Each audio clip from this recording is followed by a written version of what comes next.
Saudara, demo menolak tunjangan anggota DPR pecah di berbagai kota. Unjuk rasa menjadi gambaran betapa kecewanya rakyat kepada negara dan wakil rakyat. Karena di saat ekonomi yang sedang tidak baik-baik saja, PHK di mana-mana, biaya hidup tinggi, DPR yang notabene adalah wakil rakyat justru mendapat tunjangan fantastis. Lalu akankah kebijakan gaji dan tunjangan ini bisa dikaji ulang? Dan benarkah demo DPR juga sebagai kritik karena DPR tidak bersuara keras terhadap polemik kebijakan pemerintah? Dikarenakan semua partai politik ini sudah satu gerbong dengan pemerintah.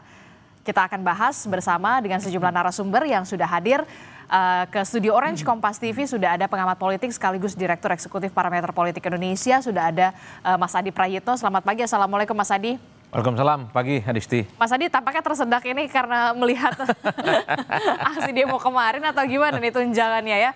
Nah juga ada Ketua PBHI Bang Julius Ibrani. Selamat pagi Bang. Selamat pagi Adisti, terima kasih. Iya, kemudian nanti juga akan bergabung melalui sambungan telepon. Kemudian ada anggota DPR RI dari fraksi PKS, Bung Jazuli Joaini.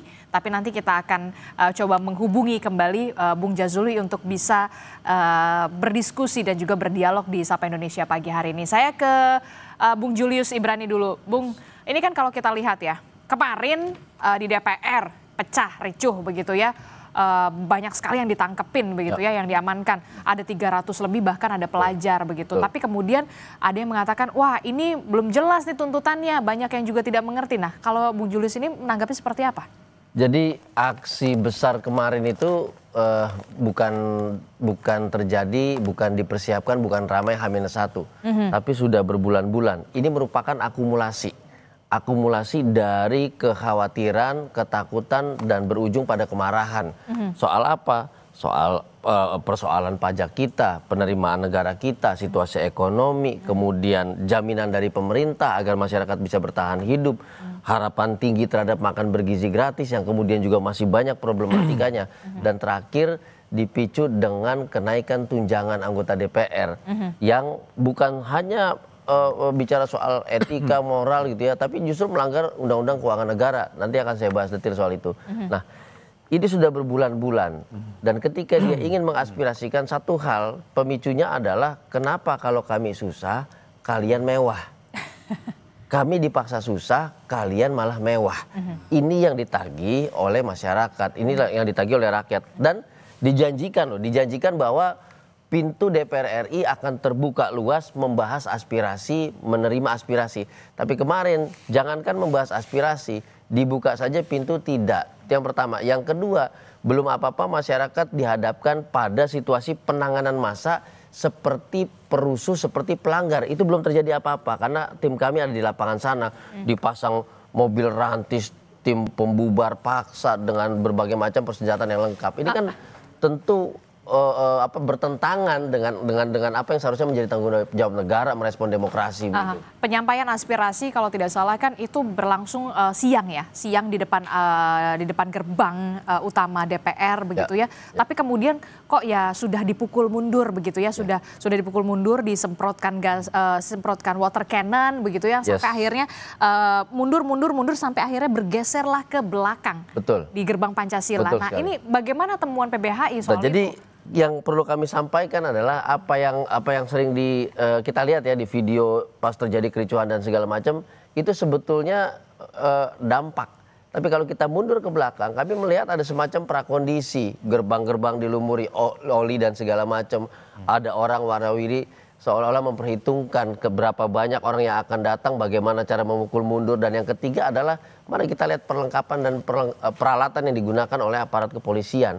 Apakah itu untuk menjaga hak demokrasi yang namanya kebebasan berpendapat, atau justru untuk memblokade agar tidak terjadi kebebasan berpendapat, tidak terjadi kebebasan untuk berkumpul, menyampaikan aspirasi kepada DPR. Nah, yang kami lihat sejak awal settingannya memang bukan untuk mengakomodasi aspirasi itu, tapi bagaimana caranya sesegera mungkin mereka berkumpul dalam hitungan 2 atau 3 jam, dibubarkan, dipukul mundur, dan tidak lagi berada pada etalase jalan protokol utama itu, sehingga tidak lagi dilihat masyarakat, tidak lagi diliput media dan segala macam. Nah, ini pola yang sudah kami lihat, bahwa kalau memang anggota DPR sedang berkumpul, tidak menghendaki ada kerumunan massa, sesegera mungkin dia pukul mundur dan kemudian dipindahkan ke belakang.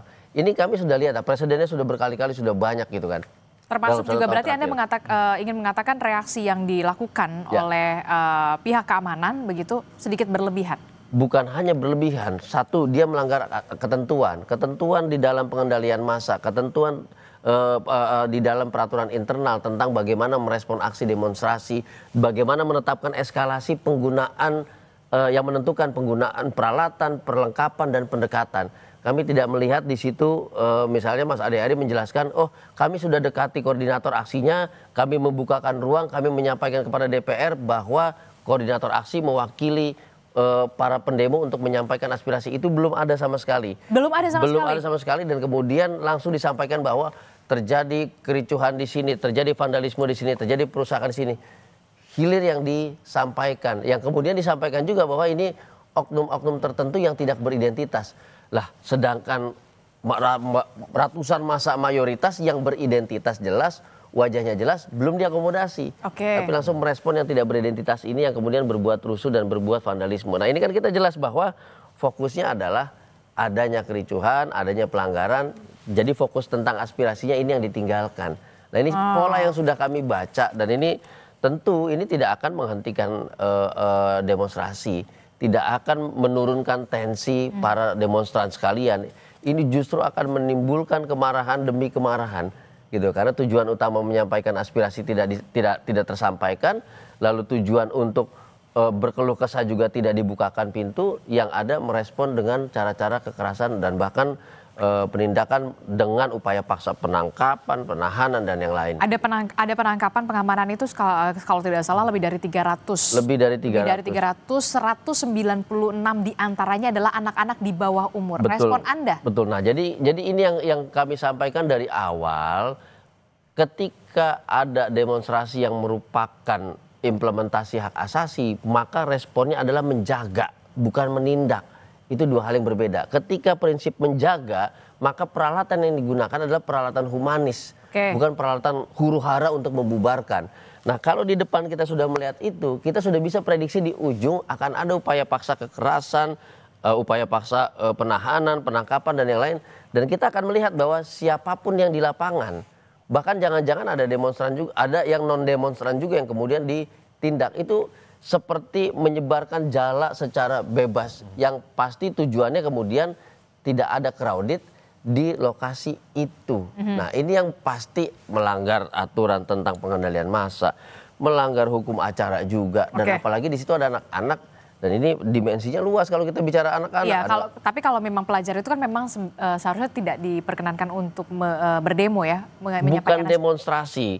Ketika anak-anak juga dihadapkan pada situasi anggaran pendidikan digeser untuk makan bergizi gratis. Artinya ada fasilitas-fasilitas pendidikan yang akan dikurangi. Sementara anak-anak ini juga mendengar bahwa bapak-bapak anggota DPR menerima fasilitas rumah yang sebetulnya kebanyakan nggak butuh rumah juga, sudah punya rumah yang mewah. Nah ini yang membuat anak-anak sekolah juga marah. Apakah berdemonstrasi lalu kemudian seperti orang dewasa? Tidak juga. Bisa saja difasilitasi, di mana di lapangan DPR masih bisa dilakukan secara tertib, secara damai bisa. Tapi tadi saya bilang di awal, ini tidak pernah terjadi. Ini belum diakomodasi, tahu-tahu sudah dibubarkan. Nah ini yang membuat semua kericuhan dan vandalisme terjadi sebagai reaksi dari tindakan yang berlebihan itu. Kalau dari segi politik ya, Mas Adi Prayitno, Anda melihat ini merupakan akumulasi kemarahan rakyat begitu yang sudah dalam tanda kutip gerah atau seperti apa sebenarnya? Saya menduga ini bagian dari the peril of stability, semacam bahaya stabilitas. Bahaya stabilitas? Ya, banyak pihak yang mengatakan bahwa stabilitas itu adalah kunci pembangunan. Tapi di Indonesia kalau semuanya diakomodasi, semua diajak kerjasama, partai-partai politik itu menjadi bagian dari koalisi pemerintah, tutup mata dengan aspirasi, tutup mata dengan pendapat-pendapat rakyat, maka yang terjadi adalah protes dan resistensi yang muncul di jalanan. Tapi eksekutif dan legislatifnya stabil. Betul, yang saya ingin katakan adalah ketika semua mengatasnamakan kerjasama politik itu menjadi penting, gotong royong antara eksekutif dan legislatif adalah kunci bagaimana membangun Indonesia. Tapi ingat, Di luar itu, di luar kesepakatan elit rakyat, civil society, mahasiswa, dan basis-basis massa, mereka punya cara tersendiri untuk menyampaikan apa yang mereka sebut sebagai pendapat dan protesnya. Itu yang kemarin terjadi pada demonstrasi di DPR. Ada mahasiswa, ada pelajar, ada rakyat, ada ojol, dan seterusnya. Adisti, yang ingin saya katakan adalah, saya kebetulan ada di sekitaran Senayan kemarin. Ini adalah model aksi demonstrasi yang agak berbeda dengan demonstrasi-demonstrasi yang lazim kita saksikan di Indonesia. Apa perbedaannya? Biasanya kalau demonstrasi di Indonesia, kalau dia adalah aktivis mahasiswa, atas nama BEM. BEM Indonesia, BEM Nusantara, BMSI, dan asosiasi-asosiasi yang terakomodasi dalam kelompok-kelompok aktivis mahasiswa. Ataupun misalnya aksi demonstrasi yang dilakukan oleh kelompok-kelompok buruh yang katanya nanti mereka akan demo tanggal 28. Nah, kemarin kita itu sulit untuk mendeteksi.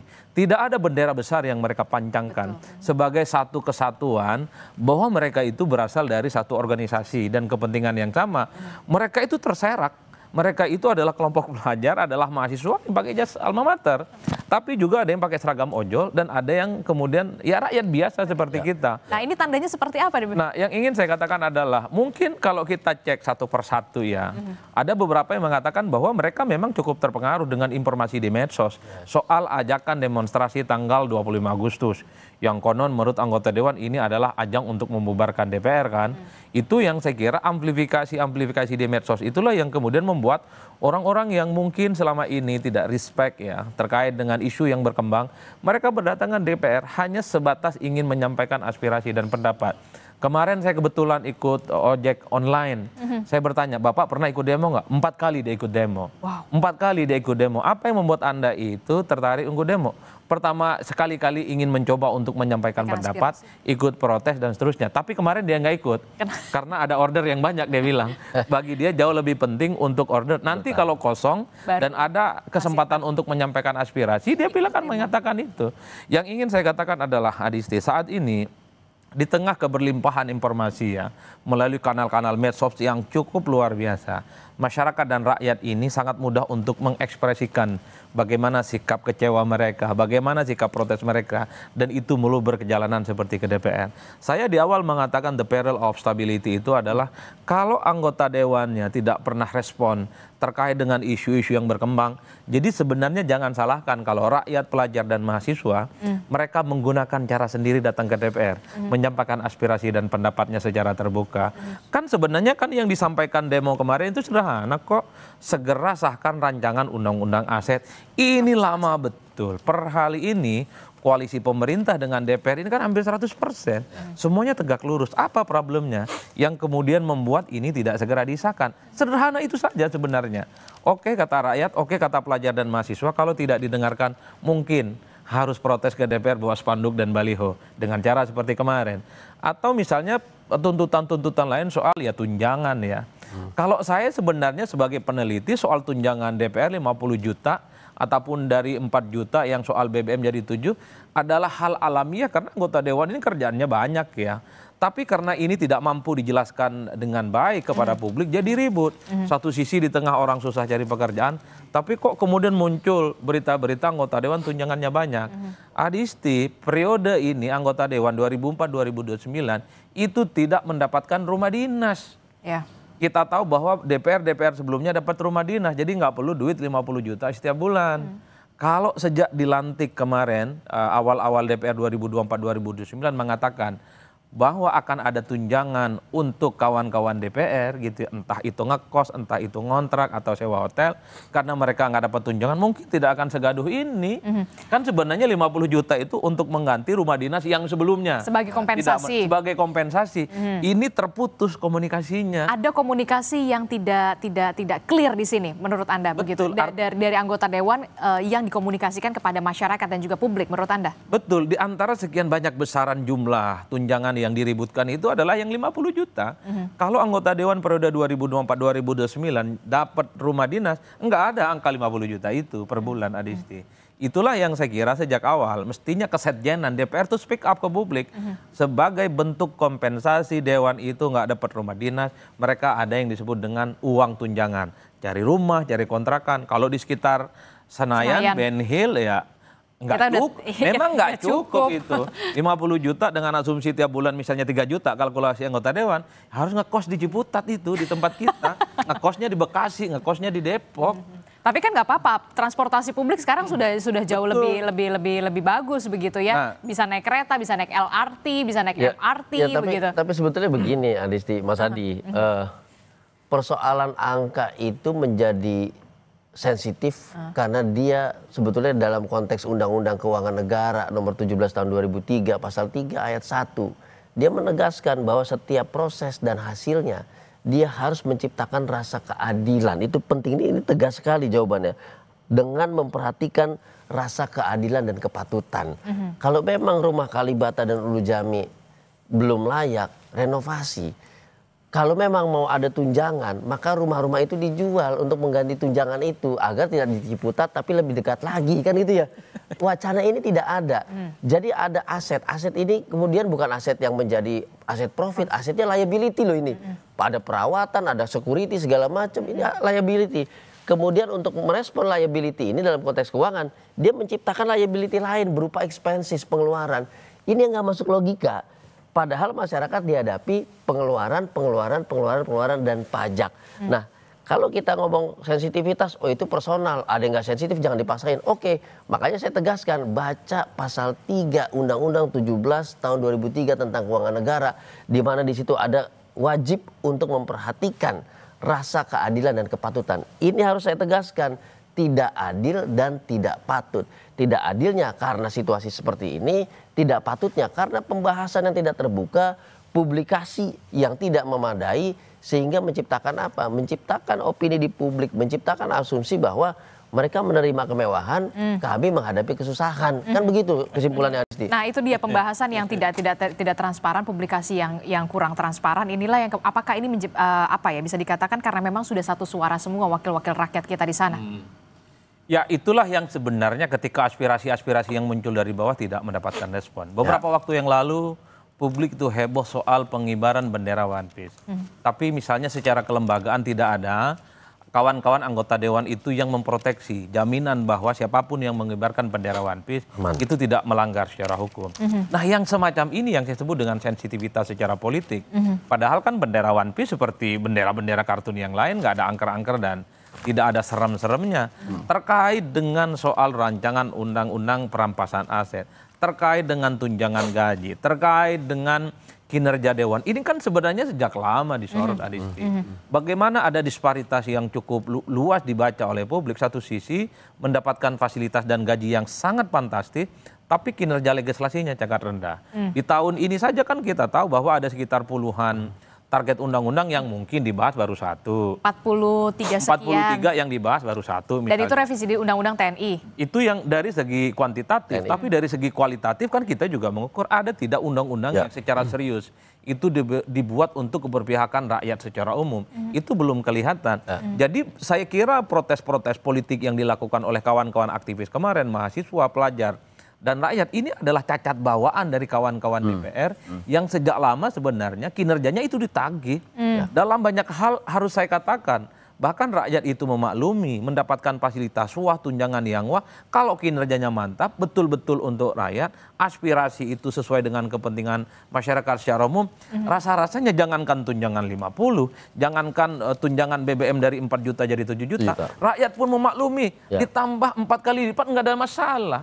Kalau memang sudah... Kalau sesuai dengan ekspektasi, problemnya adalah satu sisi rakyat itu punya keyakinan, ini kok kinerjanya belum mantap, tapi yang justru muncul angka-angka tunjangan. Kita aja kerja aja ada KPI-nya ya. Yes, jelas.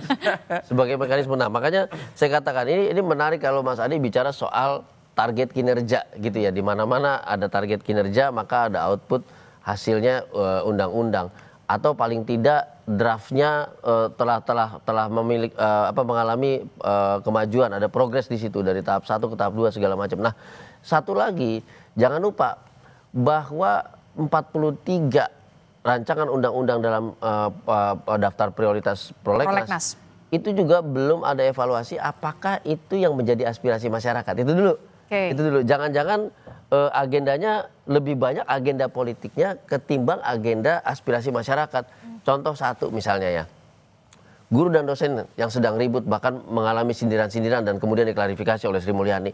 Ini ada revisinya nggak tentang perbaikan nasib guru dan dosen terkait dengan status dan segala macam? Ini udah disulkan bertahun-tahun loh, itu belum ada. Yang kedua adalah kita ramai dalam konteks hak asasi manusia, perbaikan sistem misalnya apakah hak asasi manusia ini bisa diimplementasikan. Ini juga belum ada, padahal ramai di dalam kampanye Prabowo kemarin setelah terpilih pun akan merevisi besar-besaran skema dan juga paket undang-undang hak asasi manusia termasuk Komnas HAM-nya. Sampai sekarang ini nggak kelihatan gitu. Jadi selain tadi daftarnya juga ini belum diidentifikasi, ini daftar RUU politik atau daftar RUU yang memang mengakomodasi kepentingan publik. Nah, antara politik dan publik ini juga belum jelas. Jangan-jangan 43 tadi udah terlalu banyak untuk dibahas kemudian baru satu yang gol, dan ini bukan publik, kepentingan publik juga, kepentingan politik juga. Ini PR. Masyarakat akan merasa bahwa kok kami mengeluarkan pajak membiayai pembahasan legislasi RUU yang isinya kepentingan politik bukan kepentingan publik.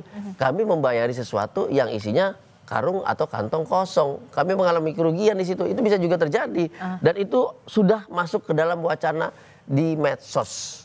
Dan gitu. jangan sampai ada gerakan ogah bayar pajak. Ini kan yang kemudian dikhawatirkan kan? Ini bukan dikhawatirkan, ini sudah kemudian diwacanakan dan sudah dicari bagaimana caranya. Makanya kemarin ada yang sampai pindah ke luar negeri aja dulu dan segala macamnya. One Piece tadi Mas Adi cerita itu bukan satu wacana yang sederhana. Saya nggak nonton atau baca komik Jepang-Jepang begitu. Tapi begitu naik, saya coba memahami, ternyata masyarakat, bahkan pembaca komik, memahami situasi negara yang begitu genting, memahami kekuasaan politik yang begitu jauh gapnya dengan publik, memahami bahwa ada hak-hak konstitusional publik yang sedang dilanggar, dan itu jadi pemicu. Anak-anak SMA kemarin, beberapa sekolah lah, ada yang SMA, ada yang STM, saya coba colek di jalanan, saya tanya, kenapa? Om baca One Piece atau tidak? Itu situasi negara kita seperti itu. Saya dulu zaman SMA saya tidak akan bisa mengucapkan hal-hal seperti itu. Betul. Saya tidak akan membayangkan situasi itu. Saya hanya menghadapi situasi 98 yang memang sudah kisruh ketika itu. Jadi menarik bahwa anak-anak sekolah ini nggak bisa diremehkan karena dia membawa suatu pemikiran gitu. Yang memang pemikiran yang kritis yang tidak Betul bisa sekali. dihindarkan lagi. Betul. Begitu ya. Meskipun lewat komik gitu. Oke, Mas Adi dan juga Bung Julius Ibrani, kami sudah terhubung melalui sambungan telepon.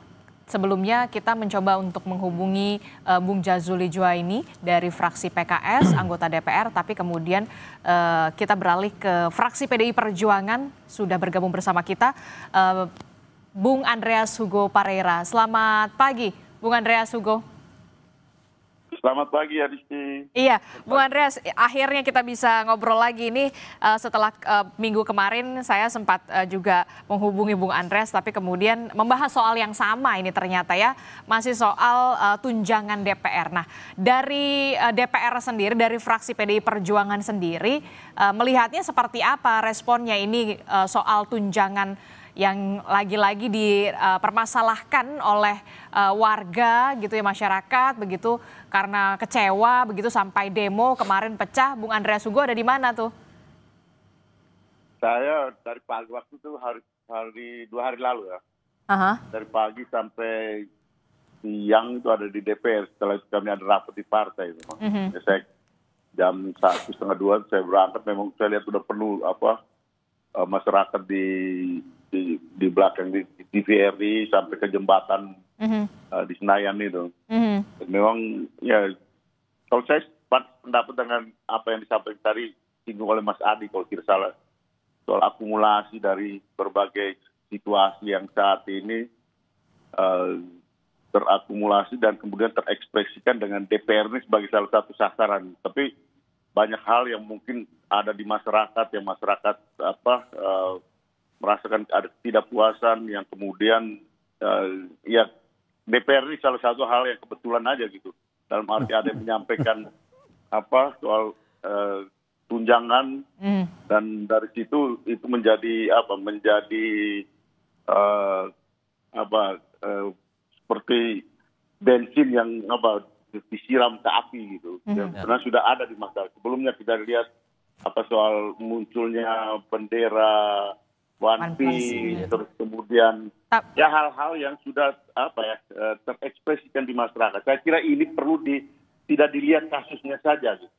Tapi harus dilihat ini sebagai suatu fenomena yang perlu diperhatikan lebih dalam jangka yang lebih panjang. Tapi yang kemudian tapi yang kemudian lagi ramai ini kan lagi soal tunjangan DPR. Anda sebagai anggota Dewan sebenarnya setuju nggak sih ini tunjangan Anda ini dinaikkan, atau kemudian Anda juga sebenarnya nggak setuju-setuju amat tunjangan Anda dinaikkan, Bung Andreas?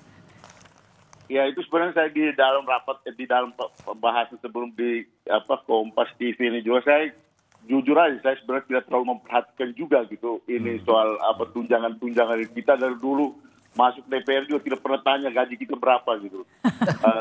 Ya dalam proses ini keputusan itu ya tidak ada di anggota per anggota gitu.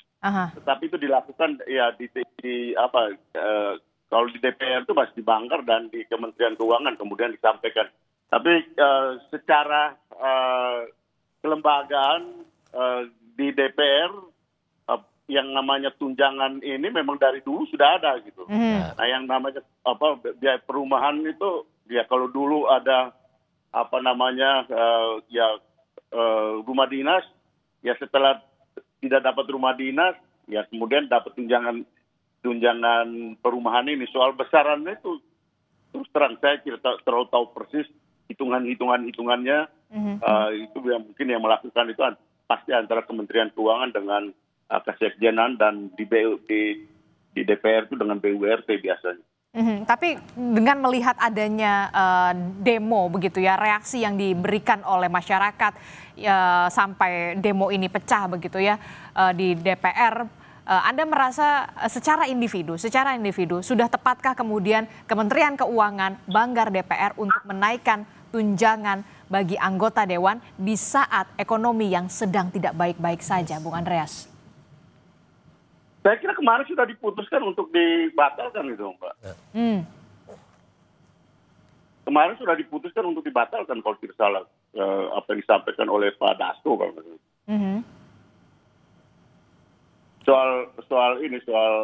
Soal tunjangan ini kemarin sudah diputus bahwa ini sampai dengan Oktober karena memang banyak juga anggota-anggota DPR yang dari daerah yang kemarin saya tahu juga karena mereka babak pelur juga cari kontrakan sana sini, kemudian ya karena saya tinggal di apartemen di sebelahnya Kompas ini gitu, dan dari dulu saya tinggal di sini ya dulu kita sewa kemudian kita cicil dan sekarang punya ini apartemen sendiri gitu. Jadi ya buat saya juga tidak terlalu menjadi hal yang luar biasa kalau soal perumahan kayak gitu.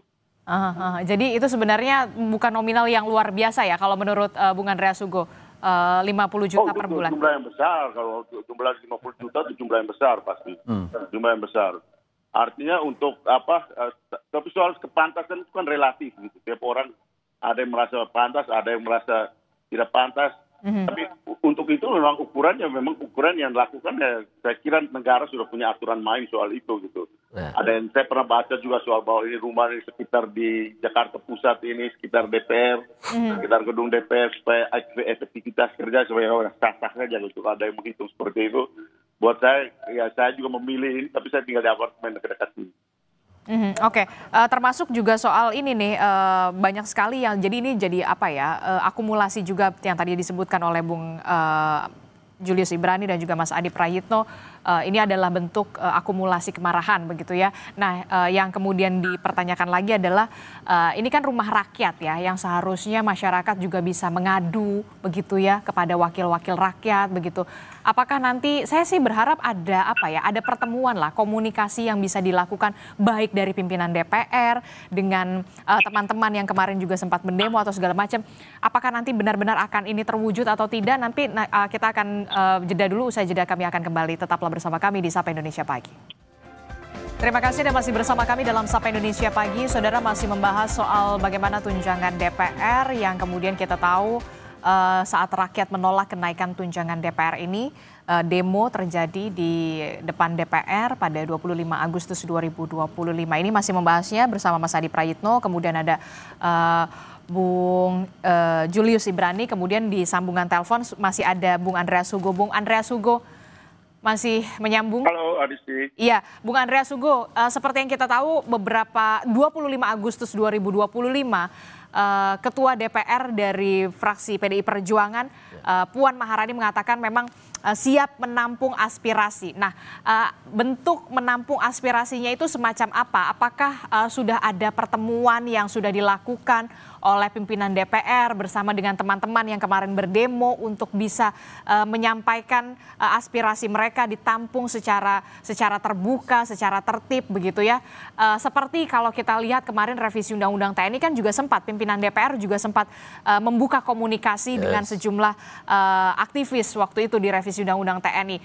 Nah, bentuk menampung aspirasi yang dikatakan Puan Maharani ini seperti apa? Apakah sudah terlaksana atau seperti apa?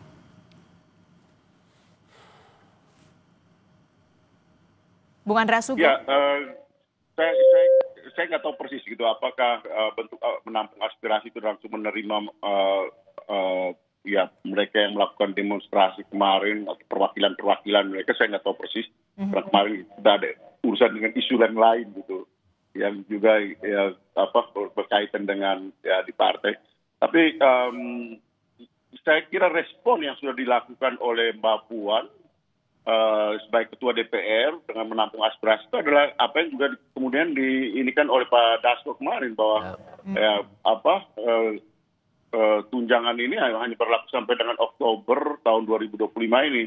Karena memang udah dari beberapa bulan yang lalu sih, dari periode sebelumnya malah dari awal ya dari akhir periode yang lalu ketika DPR baru akan masuk ke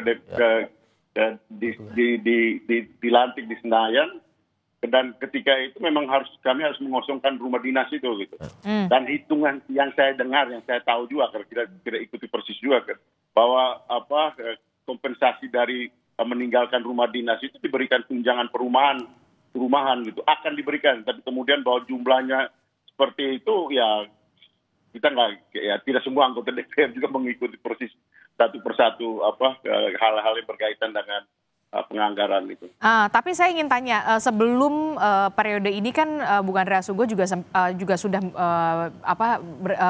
duduk juga sebagai anggota dewan begitu, juga sempat menghuni rumah dinas. Kerusakannya memang separah apa sih, Bung Andreas Hugo? Ya kalau memang itu rumah-rumah yang setahu saya itu udah 20 tahunan mungkin ya. Ada aja kalau tiap kali ada kerusakan di bocor lah, saluran airnya lah, ada aja rumah yang namanya rumah dinas yang begitu banyak, dan perlu perbaikan itu baik fasilitas umumnya maupun rumah per rumahnya. Karena itu kan kompleks, kan kita semua tahu itu kan kompleks perumahan. Dan dari segi besaran konon katanya itu jauh lebih efisien kalau memberikan kompensasi dalam bentuk langsam tunjangan perumahan dibandingkan dengan biaya perawatan rumah rumah tersebut. Karena tahun 2008 kalau tidak saya, karena saya sudah di DPR juga pada waktu itu kami harus keluar juga dari rumah dinas. Rumah dinas itu karena waktu itu harus diperbaiki. Itu renovasi lumayan banyak pada waktu itu. Karena, tapi Anda sempat tinggal di rumah dinas itu berapa lama? Pernah saya sempat tinggal di situ juga.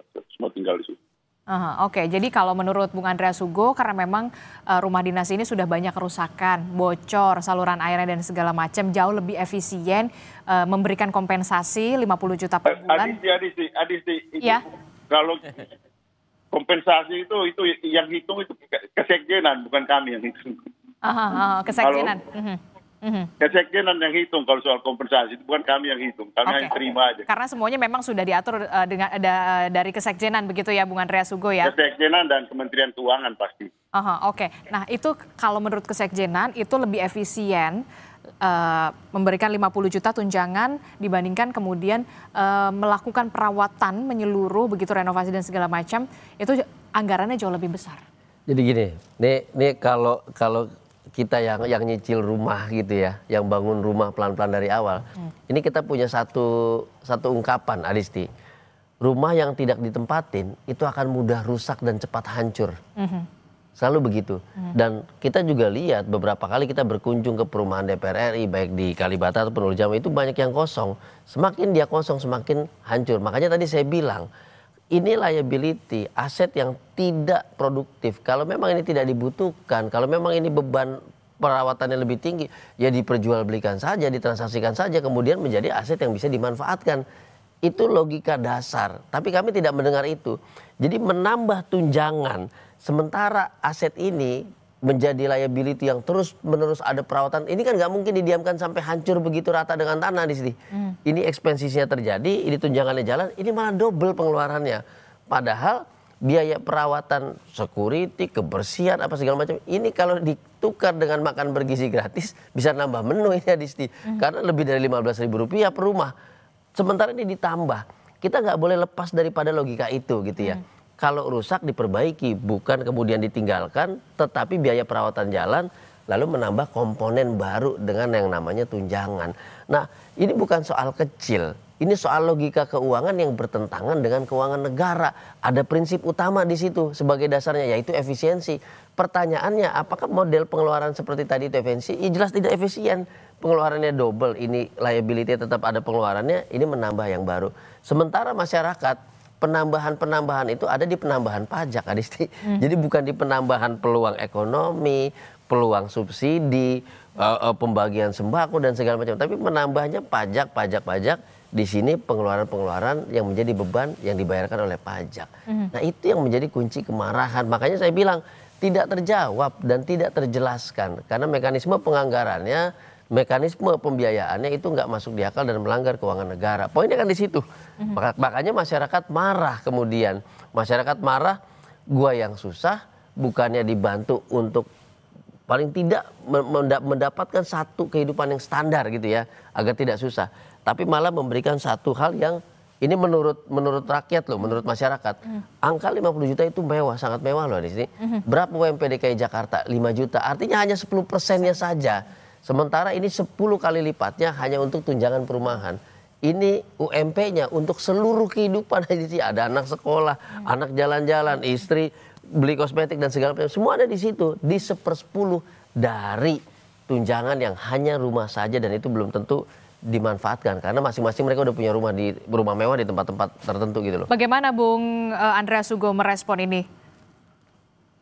Bung Andreas Sugo? Respon yang mana nih? Respon yang ya, mana? Karena kalau kita tadi dijelaskan oleh Bung Julius Ibrani dari segi logika keuangannya begitu ya, termasuk juga PDI Perjuangan, kita harapkan juga masih bisa kritis di sana begitu di DPR, Bung Andreas. Ya jujur, saya secara pribadi logika keuangan, hitungan keuangan saya tidak terlalu pandai menghitung-hitung seperti itu. Tapi ya saya kira memang dari jumlah dan dari ini memang kalau masyarakat memberikan reaksi dalam situasi seperti ini ya pantas-pantas saja, apalagi dengan apa yang disampaikan oleh teman-teman pengamat yang memahami sistem keuangan gitu. Dalam arti memang ini akumulasi yang saya sepakat dengan apa yang tadi disampaikan, akumulasi dari situasi sosial yang terjadi di masyarakat. Ini kalau tidak kalau dilihat ini hanya sebagai kasus, akan muncul juga kasus-kasus yang lain gitu. DPR ini kebetulan kena di dalam situasi ini dan yang terjadi pada DPR gitu. Kemarin kalau misalnya One Piece itu juga tidak diberikan respon yang pas, itu juga akan berkembang. Ini kan akumulasi yang terus bisa terjadi kalau grand policy-nya ya, kalau kebijakan secara nasional, kebijakan secara umum itu bisa mengatasi berbagai persoalan. Kenapa? Karena persoalan ekonomi itu akan selalu menjadi pemicu terhadap persoalan-persoalan sosial dan politik yang berikut gitu. Dan ingat peristiwa yang terjadi tahun 98 gitu. Nah, di sini kan fenomena ini harus dilihat sebagai suatu persoalan secara umum. DPR ini kebetulan menjadi sasaran yang sasaran empuk ketika di dalam situasi seperti ini. Jadi ya menurut saya jangan hanya dilihat kasusnya, tapi harus dilihat fenomena secara keseluruhan. Okay. Jadi artinya saya sebagai anggota DPR saya memahami respon dari publik yang begitu cepat, sama seperti kemarin ketika respon publik terhadap kasus undang-undang pilkada itu, mau revisi undang-undang pilkada begitu cepat terjadi. Kenapa? Karena ada akumulasi ketidakpuasan terhadap sistem yang dibangun pada waktu itu. Saya Dan ini yang sampai ini terus-menerus terjadi seperti ini. Ketika terjadi akumulasi persoalan, baru kemudian kita melakukan perubahan-perubahan untuk merespon apa yang diinginkan oleh publik, gitu, apa yang disampaikan oleh publik. Saya harap Bung Andreas Hugo dan juga teman-teman lainnya, begitu rekan-rekan anggota Dewan juga masih bisa melihat dan juga masih bisa mendengar apa yang kemudian menjadi keresahan dari masyarakat dan juga menjadi kekecewaan dan bisa menampung aspirasi rakyat sebagai wakil rakyat, begitu ya. Termasuk Deddy Sitorus, Bang. Gimana? Termasuk Deddy Sitorus, Bang, biar sikapnya sama kayak Abang Andreas. Sikap yang mana yang sama? Sikap terhadap tunjangan ini, Bang. Ya, kita harapkan. Biar karena ada pernyataan dari Bang Deddy Sitorus yang kontraproduktif dengan apa yang menjadi concern masyarakat. Jadi kalau kita mendengar statement dari Abang ini, masyarakat tenang karena ada dukungan, ada kesamaan persepsi, ada kesamaan atas rasa keadilan. Nah, sementara anggota Abang yang lain, Deddy Sitorus, itu mengeluarkan statement yang berkebalikan untuk tidak mempersamakan anggota DPR dengan rakyat jelata. Ini tentunya juga menimbulkan kemarahan, Bang. Padahal sikap Abang ini sudah sempurna sekali di mata masyarakat. Kan begitu? Baik. Kita tentu saja berharap. Terakhir, Mas Adi. Sorry, saya sama. Ini kalau di DPR ini kan tiap anggota, tiap fraksi. DPR ini bukan lembaga yang homogen. DPR ini lembaga yang heterogen. Ini beda dengan lembaga kepresidenan, pemerintahan yang satu garis gitu. Tapi kalau DPR ini kan lembaga yang heterogen kan. Orang bisa berbeda pendapat di sini soal ini. Baik. Dan itulah negara demokrasi. Baik. Saya ke Mas Adi Prayitno untuk closing statement. Mas Adi, setelah melihat penjelasan dari Bung Julius Ibrani, kemudian Mas Andreas Hugo, kita berharap apa yang diresahkan oleh masyarakat, kekecewaan masyarakat ini bisa didengar, ditampung aspirasinya seperti Bung Andreas Hugo dan juga rekan-rekan yang lain. Ya, saya kira soal tampung aspirasi, saya kira sejak lama kawan-kawan DPR ini kan selalu ngomong. Setiap ada protes, ada resistensi dan perlawanan dari kelompok-kelompok civil society. Tapi seringkali yang menjadi concern publik soal isu-isu kerakyatan, soal kebijakan-kebijakan yang pro dengan rakyat itu kan seringkali jauh panggang dari api di sini. Artinya yang ingin saya katakan adalah bahwa ketika ada isu-isu yang strategis, menyangkut kepentingan bangsa secara umum, menyangkut hajat hidup rakyat Indonesia, saya kira bukan hanya didengarkan dan bukan hanya ditampung. Yang paling penting adalah bagaimana dia itu bisa berwujud sebuah kebijakan sehingga protes-protes itu tidak muncul kembali. Harus kita akui di tengah dunia digital yang sangat luar biasa, medsos yang sangat luar biasa, rakyat punya cara untuk melakukan protes dan perlawanan ke anggota dewannya. Melakukan protes kepada siapapun yang dinilai merugikan masyarakat secara umum. Artinya ketika rakyat kemudian bersuara, dia melampaui partai, dia melampaui fraksi, dan dia melampaui anggota dewan. Itulah yang saya sebut jalan ninja, jalan sunyi yang seringkali ditempuh oleh kelompok-kelompok kritis. Bagaimana suaranya itu bisa disampaikan ke publik. Di medsos sudah ngomong, melalui kanal-kanal media sudah ngomong, tapi tidak didengarkan. Maka satu-satunya cara adalah dengan cara konvensional. Turun ke jalan, bawa spanduk dan menuntut sejumlah aspirasi yang menurut mereka hanya dengan cara itu suara mereka itu akan didengarkan. Kan publik bertanya-tanya, bisa tidak kalau isu-isu yang disampaikan oleh aktivis, mahasiswa dan rakyat seperti soal misalnya rancangan undang-undang aset, koruptor dan seterusnya itu seperti halnya direspon dengan cepat terkait dengan isu pemakzulan beberapa waktu yang lalu. Sejumlah purnawirawan, nggak ada protes, nggak ada demonstrasi, tapi mengusulkan pemakzulan dan langsung direspon. Kan indah betul kayaknya hidup. Tapi aktivis-aktivis mahasiswa, rakyat dan pelajar ini kan harus goyang-goyang pagar DPR dulu. Baru kemudian muncul akan didengarkan dan akan direspon. Secara prinsip adalah rakyat tidak akan marah, tidak akan protes. Sepanjang apa yang terjadi hari ini memang sesuai dengan keindahan yang diinginkan. Kesejahteraan, stabilitas itu akan terwujud seiring dengan bagaimana rakyat itu memang harus di atas segala-galanya. Bukan hal yang lain. Itulah yang saya kira ini adalah satu bonus di mana pola pikir rakyat itu semakin maju dan bahkan dia melampaui keinginan-keinginan yang kita harapkan. Makanya kalau besok-besok ada protes, ada demo, tanpa harus atas nama embel-embel B, harus ada embel-embel nama buruh, petani, dan lain. Ini adalah yang disebut dengan New Social Movement. Gerakan sosial baru yang mereka itu nggak perlu figur, nggak perlu ormas, nggak perlu kelompok. Yang paling penting mereka menyeruakan di media sosial, ayo kumpul tanggal 25 Agustus, ayo kumpul 28, kumpul mereka. Tanpa termasuk identitas juga yang apapun. 28 Agustus nanti? Betul sekali. Itu akan terwujud juga sama? Sama. Dengan tuntutan yang sama? Dengan tuntutan yang sama. Jadi gini, ini penting Adisti.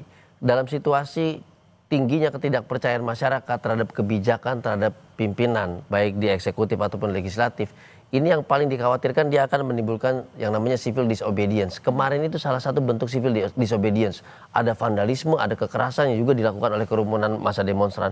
Itu adalah ekspresi civil disobedience. Nah, tapi mari kita lihat mundur ke belakang. Presiden Prabowo melalui Sufmi Dasko berhasil melakukan integrasi politik.